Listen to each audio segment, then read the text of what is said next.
ಗಿಲ್ಲಿಯಿಂದ ಕಾವ್ಯ ಇನ್ನ ಒಂದು big boss season 12ರಲ್ಲಿ ಕಾವ್ಯ ಅವ್ರು ಒಂದು ಮಾತು ಹೇಳಿದಾರೆ, ನಾನು ಆಚೆ ಬಂದ ತಕ್ಷಣ ಬ್ಲಾಕ್ ಮಾಡ್ತೀನಿ ಅಂತ.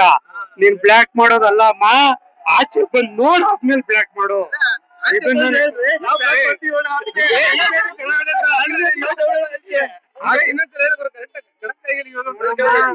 ಬಿಗ್ ಬಾಸ್ 12ರಲ್ಲಿ ನೀನು ಏನು ಒಳಗಡೆ ಇಟ್ಕೊಂಡು ಗಿಲ್ಲಿ ನಟ ಅವ್ರನ್ನ ಆಚೆ ಬಂದ ತಕ್ಷಣ ಬ್ಲಾಕ್ ಮಾಡ್ತೀನಿ ಅಂತ ಹೇಳಿದ್ಯಾ, ಅದು ಇಲ್ಲಿ ನೀನು ಆಚೆ ಬಂದು ಆ ಕ್ರೈಸ್ ನೋಡಿ ಆಮೇಲೆ ಬ್ಲಾಕ್ ಮಾಡು.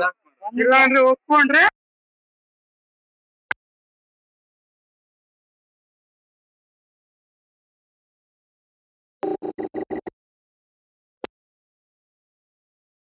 ಯಾರ ಬಗ್ಗೆನೂ ಮಾತಾಡಲ್ಲ, ನಮ್ಗ ಅವ್ರ ಅವಶ್ಯಕತೆನೂ ಇಲ್ಲ.